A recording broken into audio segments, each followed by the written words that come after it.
말씀과 함께하는 하나님의 행복의 소리 8월 21일 아침 우리가 함께할 말씀은 스가랴 14장 1절에서 11절까지의 말씀입니다. 여호와의 날에 하나님은 심판을 선언하시며 백성을 새롭게 창조하시어 영원히 통치하실 것입니다. 선지자는 그날 즉 여호와의 날을 선포합니다. 먼저 선포하는 메시지는 예루살렘에 임할 재앙을 선포합니다. 여호와의 날에 이르리라. 그날에 내 재물이 약탈되어 내 가운데에서 나누이리라.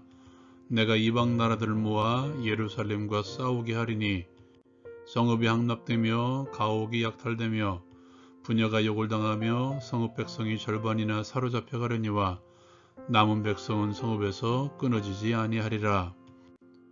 그날에 여호와께서 나가사 그 이방 나라들을 치시되 이왕의 전쟁의 날에 싸운 것 같이 하시리라.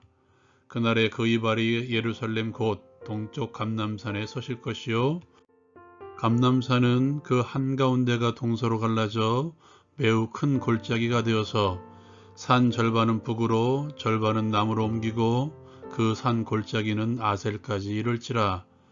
너희가 그 산 골짜기로 도망하되 유다 왕 우시아 때에 지진을 피하여 도망한 것 같이 하리라. 나의 하나님 여호와께서 임하실 것이요 모든 거룩한 자들이 저와 함께 하리라.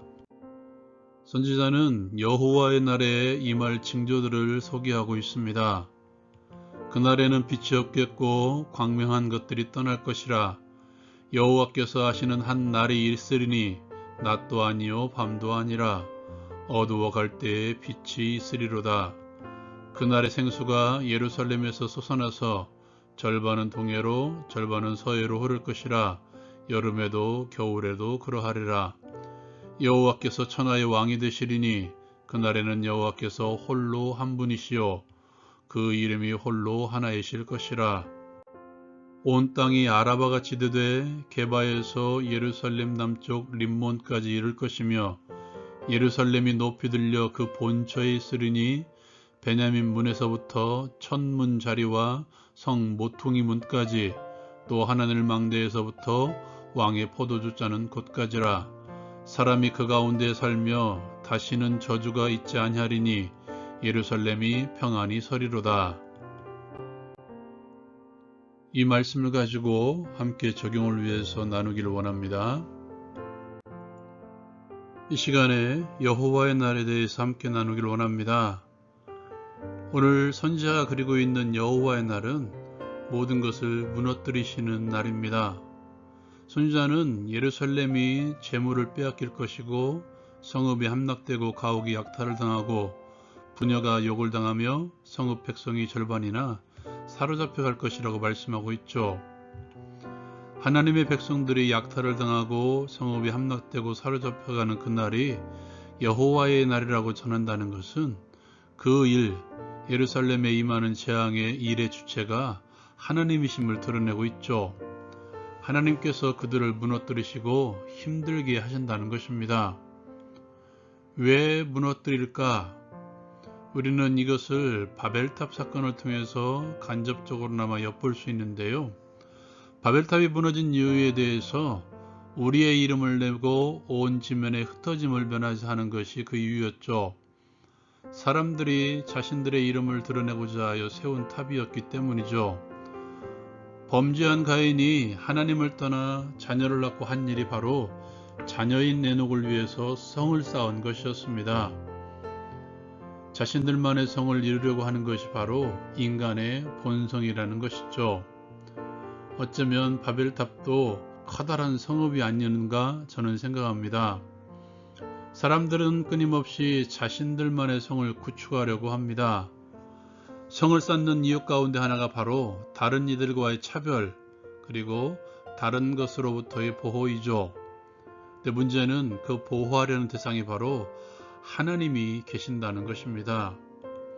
하나님이 없는 자신들만의 아성을 쌓으려고 하는 이들, 그래서 결국 하나님이 필요 없는 삶을 살아가고 그리고 종국에는 하나님의 자리를 차지하는 것이 바로 스스로의 아성입니다. 여러분, 나만의 아성이 있습니까? 하나님이 없는 나만의 성은 하나님께서 반드시 무너뜨리실 것입니다. 하나님을 위해서, 하나님만의 도성을 이루기 위해서 가장 중요한 것은 어떤 성이든지 하나님이 계시지 않는 곳은 하나님의 나라가 아님을 기억하며 살아가는 것이죠. 그를 위해서 우리가 할 수 있는 최선은 나만의 성에 하나님께서 들어오실 수 있도록, 나만의 성에 하나님께서 들어오셔서 하나님께서 주인 되어주시도록 되어드리는 것이죠. 나만의 아성을 모두 무너뜨리고 하나님을 향해서 우리의 성문을 열어 젖히는 것이죠. 그리고 우리와 더불어 하늘의 혼인잔치를 여실 하나님의 은혜를 체험하며 살아가는 것입니다. 이제 여호와의 날은 하나님만이 우뚝 서시는 날이죠.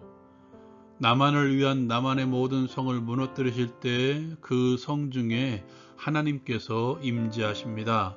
그리고 하나님만이 높임을 받으시죠. 그 날이 바로 여호와의 날입니다. 이러한 흐름이 바로 계시록의 주제와 흡사하지 않나요?